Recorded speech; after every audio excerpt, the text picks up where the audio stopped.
الحمد لله نحمده ونستعينه ونستغفره ونعوذ بالله من شرور أنفسنا ومن سيئات أعمالنا من يهده الله فلا مضل له ومن يضلله فلا هادي له ونشهد أن لا إله إلا الله وحده لا شريك له ونشهد أن سيدنا ومولانا محمدا عبده ورسوله صلى الله تعالى عليه وعلى آله وأصحابه وسلم. أما بعد، أعوذ بالله من الشيطان الرجيم. بسم الله الرحمن الرحيم. أولئك الذين هداهم الله فبهداه مقتدي. محترم حاضرین و طلباء و علماء، الحمدللہ ثم الحمدللہ. زمنگا چې کوم سبقونه روانو د کال د اولنا نو هغه اختتام ته ورسېدل. د استادانو مهنت، د استادانو کړاو او ستاسو په مینه باندې سبقونه اورېدل. الله دې د هر څه په خپل دربار عالیه کې منظور کړي او الله دې ټولو له اجر عظیم ورکړي. دا مرکز د توحید او د سنت د اشاعت مرکز دی، د قرآن او د احادیثو د خدمت مرکز دی. استادانو خپل محنت کوي، تاسو محنت کوي، طلبا هم ډېر په مینا په محبت باندې خپل سبقونه هغه وایي. زه هم کله د جماعت په خدمت کې منډي، کله د ملګرو په خدمت کې منډي، او کله یو پروګرامي او کله بل پروګرامي ورسره دوري چې ځان مدرس یو کمزوري یو ادنا مدرسي صاحب وما او لږ سبق یا ډېر سبق وځان د دې سره تړلې ساتم او دې نه ځان نه جدا کوم او الله دې موږ د دې نه جدا کوي. کله کله یو داسې شی چې هغه یو کس سره یي او بل سره نه یي، نو هغه دا غواړي چې ما څخه کوم قیمتي شی دی چې هغه زه بل له هم ورکړم. دا په هر فن کې جدا جدایي، څوک په یو فن کې خصوصیت لري، څوک په بل کې خصوصیت لري، څوک په بل کې خصوصیت لري. الحمدللہ ثم الحمدللہ. منگا شکریتان وایو چې منگ لا اللہ خصوصیت د قرآن پا تفسیر کی عمرہ کردے و خصوصیت پا احادیث کی عمرہ کردے. د قرآن تفسیر او ټولی دنیا ته معلومه ده او ټول دا مني چې پنځپیر کې قرآن ویلی نو په قرآن ډېر ښه پوهېږي، او ټوله دنیا دا مني چې پنځپیر کې احادیث وایي او د پنځپیر سند ورسره یي، نو دا په ټولو سندونو کې عالی سند دی، اوچت سند دی. او د دې لپاره به علماو ډېر لوی سفرونه کول چې زما سند عالی شي. سند عالی دی ته وایي چې هغې کې منځ کې واسطې کمي. زمونږ واسطې څومره سندونه چې تراجمه کې نو هغه شاه ولی الله رحمت الله علیه ته رسي او بیا د هغې نه مخکې ځي. زمونږ واسطې د سند هغه کمی دی او زمونږ سند عالی دی. څومره چې کمی شي نو دوره سند عالی شي. لکه یو سند زما چې ما د شیخ القرآن والد محترم حضرت شیخ القرآن مولانا محمد طاهر نور الله مرقدهونه احادیث اوریدلی دي او داغنه مې ویلي دي. هغه د مولانا حسین احمد مدنی رحمت الله علینا او مولانا حسین احمد مدنی د شیخ خلیل احمد سهارنپورینا، هغه د شیخ عبدالقیوم بدانوینا، او هغه د شاه عبدالعزیز الدهلوینا،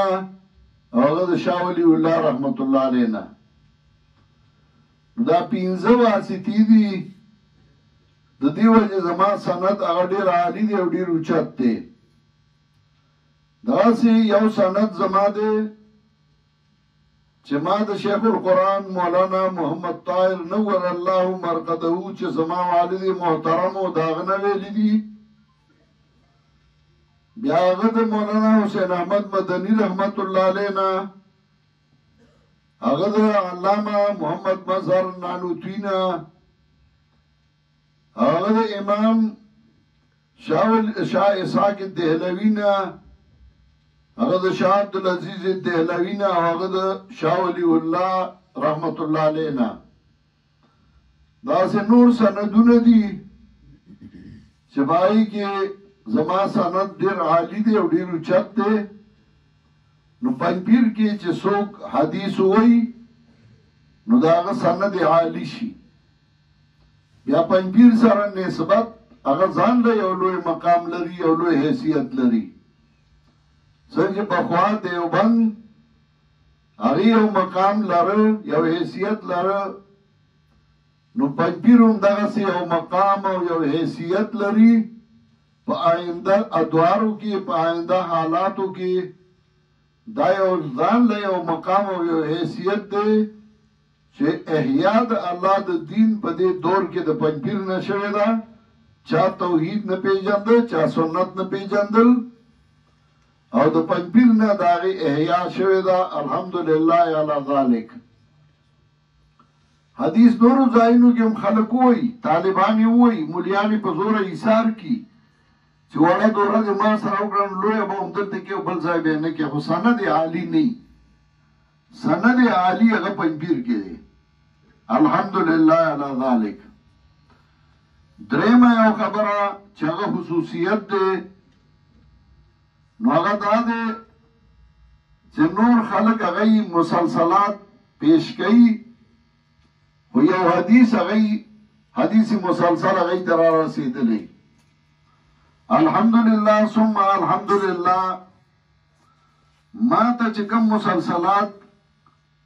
د حضرت شیخ القرآن نور الله مرقده په واسطه راغلي دي نو هغه 21 دي. 21 مسلسلات، او صرف د احادیثو مسلسلات نه، په مختلفو فنونو کې او مختلفو کتابونو کې تر مصنفینو پورې مسلسلات لکه بخاری، مسلم، ترمذی، ابو داود، نسائی، سنن ابن ماجه، مسند احمد، موطا د امام مالک، مسند د امام شافعی، جامع المسانید د امام ابو حنیفه، جمع الفوائد دغسې په فقه اکبر، جواهر التوحید، نور دغسې کتابونو کې هم په تفسیر کې هم لکه التحبیر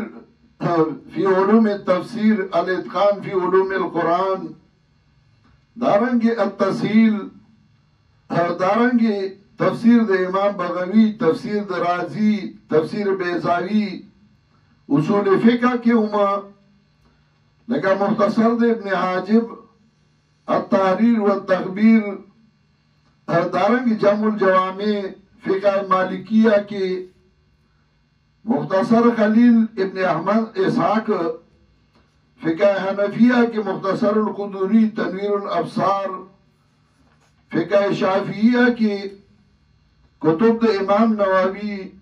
فقه حنبلی کې المغنی، دارنګې نور کتابونه. په علم بلاغت کې لکه تلخیص ایزاء مؤلفات د سیوطی وغیرہ وغیرہ دا ټول ماته مسلسلات راغلی دي. مسلسلات څه ته وایي؟ حدیث مسلسل هغې ته وایي چې هغه د یو راوي نه بل راوي ته په یو خاص صفت سره را نقل شوی، د هغه نه بل ته، د هغه نه بل ته، د هغه نه بل ته، کله تر سره پوري، کله په نیمه کې پاتې شوي. خو دا مسلسلات درې قسمه یي، کله مسلسل بالقولی، کله مسلسل بالفعلی، کله مسلسل په دواړو باندې، په قول او په فعل دواړو باندې. یعنی یو صفت سره هغه نقل شوی، نو هغه صفت راوي ذکر کړی، صحابي ذکر کړی، تابعي ذکر کړی، تبع تابعي ذکر کړی. د دې دلیل په دی چې دا ما ته ډېر ښه یاد دی، هغه کیفیت راته یاد دی چې ما ته دا حدیث ویلی شوی. لکه مثلا مسلسل په صفت باندې لکه جناب رسول الله صلی الله علیه وسلم، یا مسلسل بالقول، مسلسل بالفعل. لکه مسلسل بالقول جناب رسول الله صلی الله علیه وسلم حضرت معاذ ابن جبل رضی اللہ تعالی عنہ توی وی انا احبوکا، زه تا سره مینه کوم. نو چې دای ورته وی، نو د هغې نه پسې ورته یو خبره وکړه. دغه خبره چې معاذ ابن جبل رضی الله تعالی عنہ بل کس ته کوله، نو هغه ته وی انا احبوکا، زه تا سره مینه کوم. بیا یې ورته هغه خبره وکړه. نو هغه چې بل ته کله دغه خبره د نبي علیه السلام کوله، حدیث خبره، نو هغه ورته وی انا احبوکا، زه تا سره مینه کوم. بیا یې ورته هغه خبره وکړه. لکه حضرت معاذ ابن جبل نبی علیہ السلام ورته وی انا احبک، زه تا سره مینه کوم. نو بیا یې ورته یو خبره وکړه، ورته وی د هر مونځ نه بعد دا خبره مه پرېږده، دا دعا مه پرېږده چې اللهم اعنی علی ذکرک و شکرک و حسن عبادتک. و دا اللهم اعنی علی ذکرک و شکرک و حسن عبادتک دا یې ورته وی، دا دعا یې ورته ښېله، خو اول یې ورته وی انا احبک، زه تا سره مینه کوم. حضرت معاذ ابن جبل چې بیا بل کس ته دا حدیث وی چې د ما ته نبی علیہ السلام ویلی دی چې د هر مونځ نه بعد دا دعا مه پرېږده چې اللهم اعنی علی ذکرک و شکرک و حسن عبادتک. نو حضرت معاذ ورته وی انا احبک، بیا ورته دا حدیث وی. هغه چې کله بیا بل ته وی دا دعا یې ورته ښېله چې نبی علیہ السلام دا ویلی دی حضرت معاذ ابن جبل ته،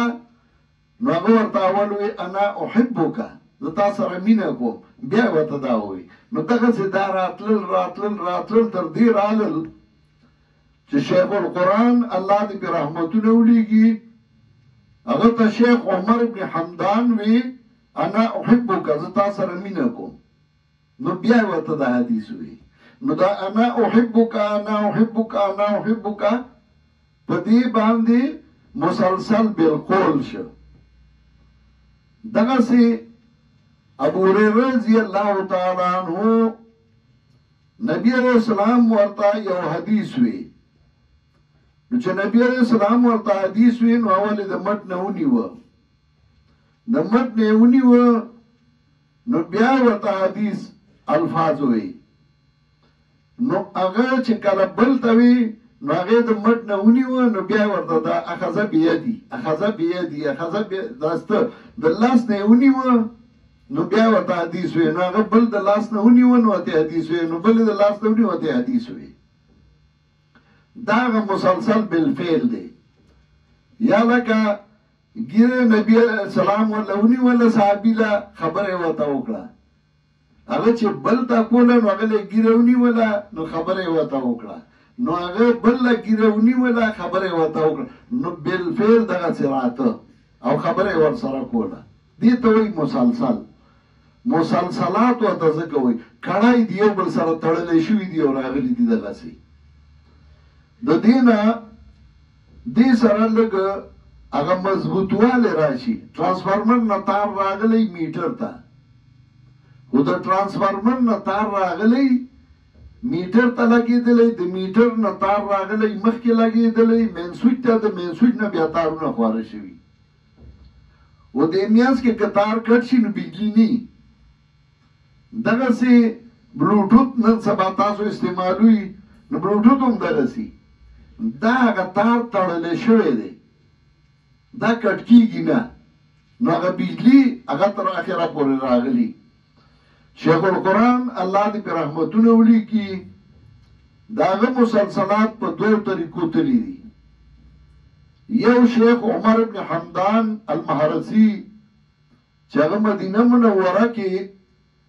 د جناب رسول الله صلی الله علیه وسلم د قبر په خوا کې مسجد نبوي کې احادیث بلولول نو شیخ القرآن ته مسلسلات د هغه په واسطه باندې راغلي دي دویم مولانا عبید الله سندی رحمت الله علیه د هغه په واسطه مسلسلات را رسیدلي او په دې زما اراده ده انشاءالله یو مستقل کتاب به زه لیکم که ژوند دي او خو که ژوند وفا وکړه او فرصت میلاو شو نو زما اراده ده دا سندونه به زه رالم ټول انشاءالله پای کې مفتی اکمل سعید صاحب هم ما سره ملګرتیا کوي او کار کوي او دا به موږ سرته رسوي انشاءالله نو دا مسلسلات زما څخه وو دا یو قیمتي سرمایه وه او موږ غواړو چې دا موږ خپلو طلباو له ورکړو ای بیا مخکې بیا یې دغسې مسلسل بالاولیه چې یو حدیث یې اورېدلی اول ځل د خپل استاذ نه هغه چې بل ته نقل کو نو هغه د اول حدیث وی دغسې هغه بل ته نقل کو اول حدیث ما اورېدلی د شیخ القرآن نه اول هغه اورېدلی د خپل استاذ نه اول هغه اورېدلی د خپل استاذ نه اول نو په مسلسلاتو کې هم زه تاسو ته اول هغه حدیث وایم چې کوم ما اول اورېدلی نو په مسلسلاتو کې تاسو هم اول هغه حدیث به واورئ بیا ورپسې بل بیا ورپسې بل سند زما الحمدلله عالی سند دی او هغه سند اوس چاپ هم شه او تاسو ته به میلاو شوی ومي میلاو به هم شي نو هغه سند تاسو ځان سره کېدی هغه ډېر قیمتي سند دی او هغه به ستاسو په کار راځي اوس به زما هغه سند چې مسلسل بالاولیه سند به ووایو او بیا به هغه ورسره هغه حدیث هم ویلی شي یو طالب به یو وایي بل به بل وایي بل به بل وایي نو یو درې سندونه او هغه حدیث به تاسو ته ویلی شي په دې کې دا اول به مسلسل بالاولیه چې اول حدیث سمعتو اول حدیث سمعتو اول حدیث سمعتو دا پکې راځي یعنی اول حدیث د خپل استاد نه اورېدلی و هغه اول حدیث د خپل استاد نه اورېدلی هغه اول حدیث د خپل استاد نه اورېدلی و دویم به شي مسلسل بالاسودین مسلسل بالاسودین چې استاد حدیث وی نو دوه کجوري ورکړي او اوبه ورسره ورکړي هغه ته چې استاد وی دوه کجوري ورکړي اوبه ورسره ورکړي هغه ته چې استاد وی دوه کجوري ورکړي اوبه ورسره ورکړي موږ به هماغه طریقه کوو چې تاسو ته مسلسل دا حدیث راورسي دریم دی مسلسل بالمصافحه مسلسل بالمصافحه چې لاس میلاو کړل او حدیث یې ورته ووایي هغه ته استاد لاس میلاو کړ حدیث یې ورته ووایي هغه ته استاد لاس میلاو کړ حدیث یې ورته ووایي نو لاس خو تاسو ټول واسې ما سره میلاو کړي دي نو اوس به مې نه تنګ وي او په جمع زه به دغسې وکړم تاسو به وکړئ بل لاس هسې میلاو شوي دي او اسودینو باندې به هم انشاءالله هغه به ورسره لږه خوله هم خواږه کوي اوس به اول سند ووایي کم یو تن به اول وایي زه وایم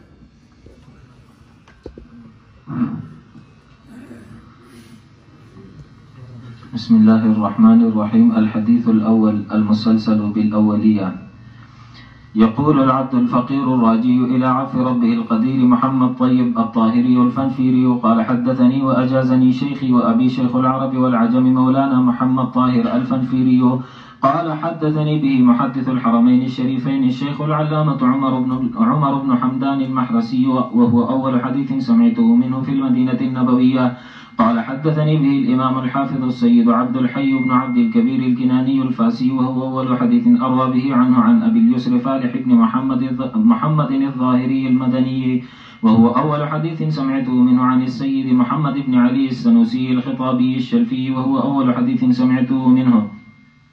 عن أبي حفص عمر بن عبد الكريم العطار وهو أول حديث سمعته منه عن الإمام محمد بن الطيب المغربي ثم المدني وهو أول حديث سمعته منه عن الإمام أبي العباس أحمد بن محمد بن ناصر الدرعي والإمام أبي الأسرار حسن بن علي بن يحيى العجيمي المكي وهو أول حديث سمعته منه. قال حدثنا به الإمام زين العابدين الطبري وهو أول حديث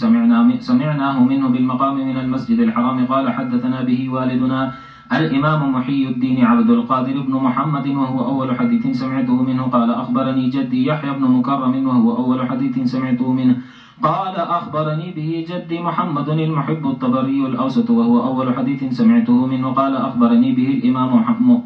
محمد المحب الطبري الأخير وهو أول حديث سمعته منه.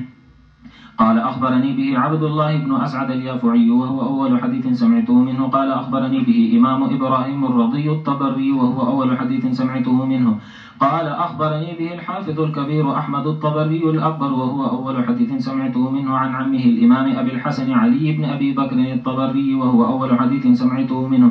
عن الشيخ محمد بن إسماعيل بن أبي الصيف اليمني وهو أول حديث سمعته منه عن الشيخ أبي الحسن المقدسي وهو أول حديث سمعته منه عن الفقيه أبي عبد الله الديباجي وهو أول حديث سمعته منه عن أبي بكر بن شبل وهو أول حديث سمعته منه عن عمر بن الدهستاني وهو أول حديث سمعته منه. قال أخبرني محمد بن محمد الريونجي وهو أول حديث سمعته منه. قال أخبرني حمزة بن عبد العزيز المهلبي وهو أول حديث سمعته منه. قال أخبرني أبو حامد أحمد بن محمد بن يحيى بن بلال البزاز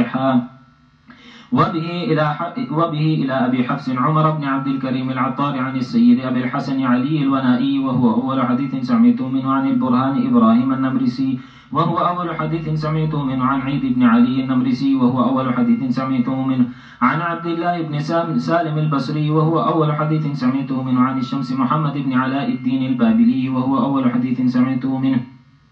عن الشباب أحمد بن محمد الشلبي الحنفي وهو أول حديث سمعته منه عن الجمال يوسف بن زكريا الأنصاري وهو أول حديث سمعته منه عن برهان الدين إبراهيم بن علي بن أحمد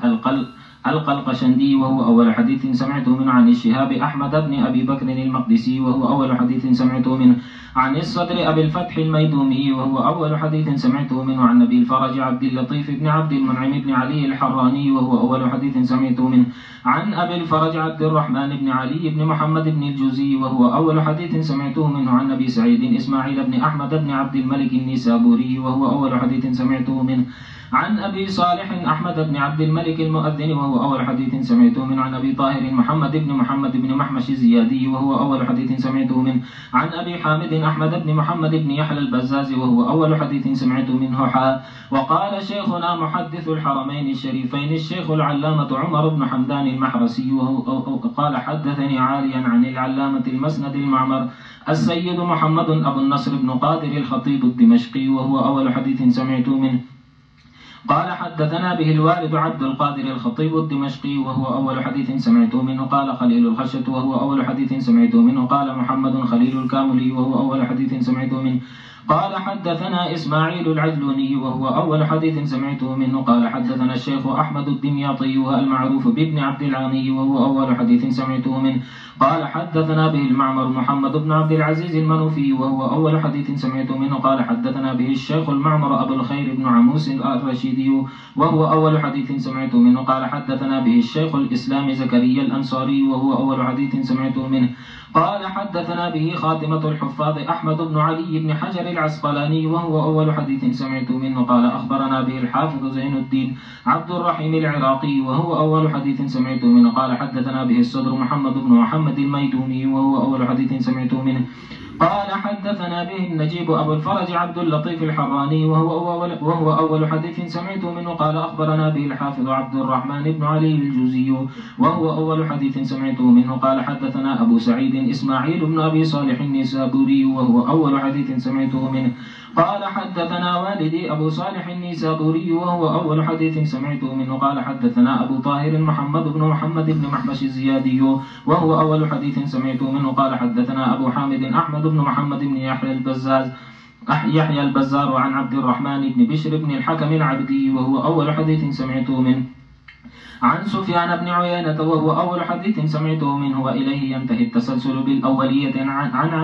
عمرو بن دينار عن أبي قابوس مولى عبد الله بن عمرو بن العاص عن عبد الله بن عمرو رضي الله عنهما أن رسول الله صلى الله عليه وسلم قال الراحمون يرحمهم الرحمن تبارك وتعالى ارحموا ما في الأرض يرحمكم ما في السماء. ودا حديث الراحمون يرحمهم الرحمن دا حديث ما دا حضرت شيخ القرآن اول اوریدلے اول حدیث سمعته منه شیخ القرآن دا عمر بن حمدان نا اول دا حدیث اوریدلے الراحمون يرحمهم الرحمن اریوی اول حدیث سمعته منه اول حدیث سمعته منه دیتا وی تسلسل دا اولیاء چې اول اوریدلې دا تر اخره پورې دا تاسو واورېدل. دویم حدیث داسې وکړئ دا مسلسل بالاسودین والا رستو وایا دا مسلسل بالمصافحه والا وایا.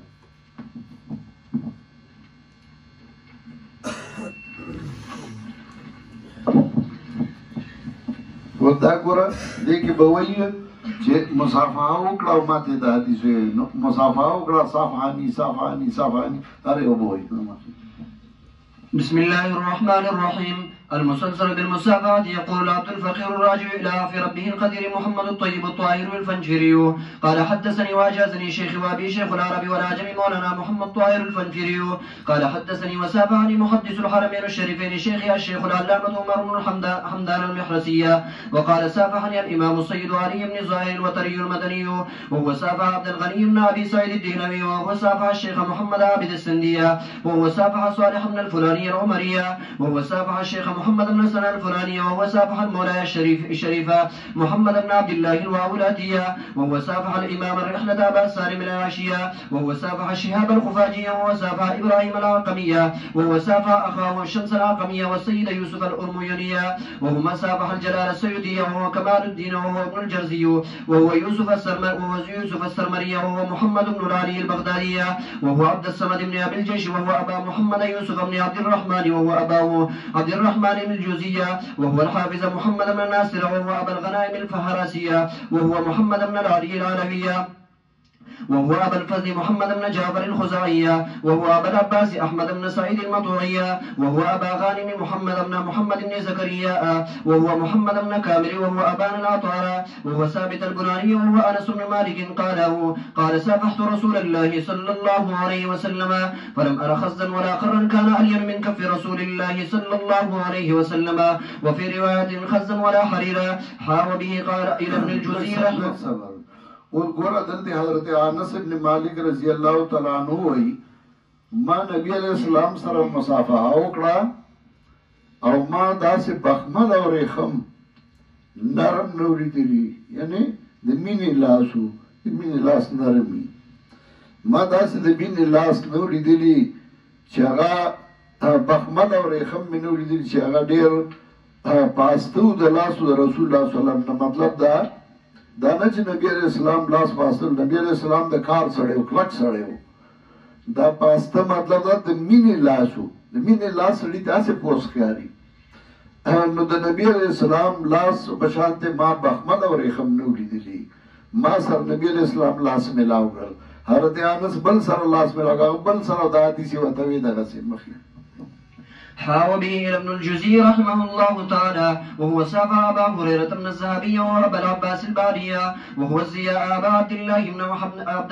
الله بن عبد الواحد بن عبد الرحمن المقدسي السعدية وهو أبا الفرج السخفية وهو جده إسماعيل وهو أبا محمد بن الحسن بن أحمد السمرقندية وهو جعفر بن محمد بن المغيرة المستغفرية وهو أبا العباس إبراهيم بن محمد بن موسى السرخسية وهو أبا القاسم عبد الله بن حميد بن عبدان بن الرشيد الطائية المنجبية وهو عمرو بن سعيد بن سنان وهو أحمد بن دهقان وهو خلف بن تميم قال دخلنا على أبي هرمز نعوده قال فقال دخلنا على أنس بن مالك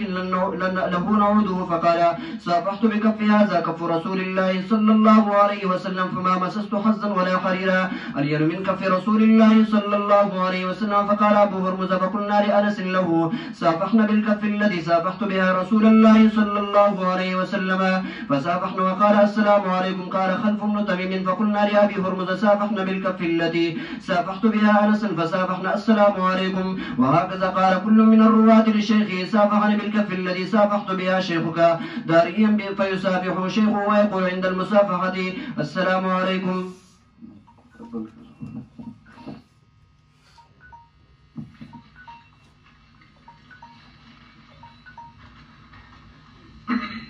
بسم الله الرحمن الرحيم. المسلسل بالزيافة على الأسودين. يقول العبد الفقير الراجي إلى ربه القدير محمد طيب الطاهري البنفري حفظه الله تعالى قال حدثني وأجازني شيخي وأبي شيخ العرب والعجم مولانا محمد طاهر البنفري رحمه الله تعالى قال حدثني وأذابني على الأسودين التمر والماء شيخي الشيخ عمر حمدان المهرسي قال أذابنا عليها أبو اليسر فالي بن محمد الظاهري قال أذابني الأستاذ محمد بن علي الخطابي قال أذابنا أحمد بن عبد الله العراشي قال أذابني السيد التاودي بن سودة قال أذابني محمد بن عبد السلام البناني قال أذابني أبو العباس أحمد بن ناصر قال أذابني أبو سالم عبد الله العاشي قال أذابني أبو مهدي نيس الثعلبي قال أذابني سيدي سعيد قدورة عن سيدي سعيد المقري عن سيدي أحمد حجي عن أبي سالم التازي عن أبي الفتح محمد بن أبي بكر المراغي المدني عن نفس الدين سليمان بن إبراهيم العلوي اليمني عن والدي عن تقي الدين عمر بن علي الشايشي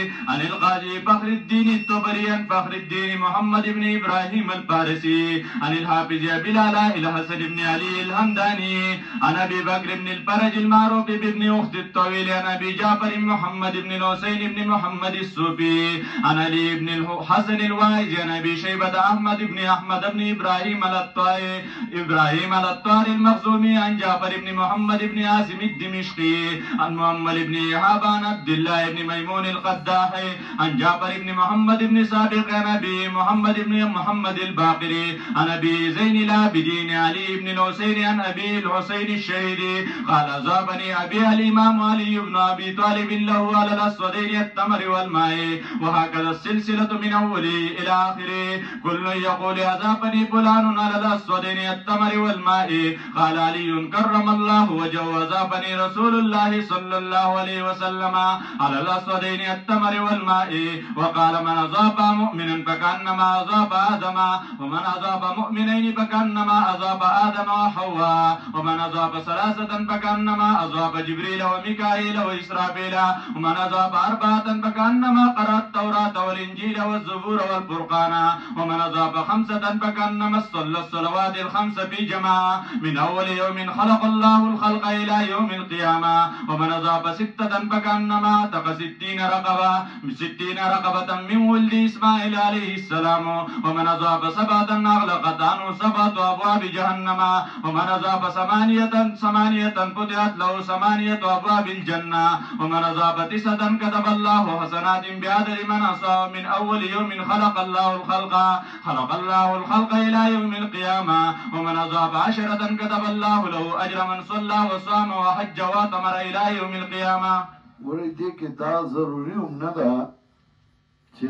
احادیث مسلسل اده ټول صحیح هم پکې کېدای شي کمزوري هم پکې کېدای شي خو احادیث مسلسل په دې اعتبار چې هغه په یو صفت باندې مسلسل راغلی دي، په قول باندې مسلسل راغلی دي، په فعل باندې مسلسل راغلی، په کیفیت باندې مسلسل راغلی دي. او دا ضروری نه چې سوره په دې کې راغلی نو ګینه هغه د صحیح پای کې ضعیف هم کې دی شي، پای کې حسن هم کې دی شي، پای کې صحیح هم کې دی شي. زه تاسو ټولو ته د دې مسلسلاتو اجازت درکوم او تاسو مخکې اجازت بیا خپل شاګردانو ته ورکول شي. الله دې تاسو په علم کې عمر کې برکتونه واچي. اوس ودا اسودین تقسیم کی تاسو باندې د کجوري ها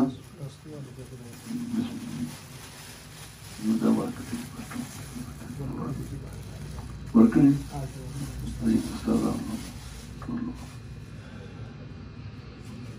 باندې کوڅه خورایه کارسته خورایه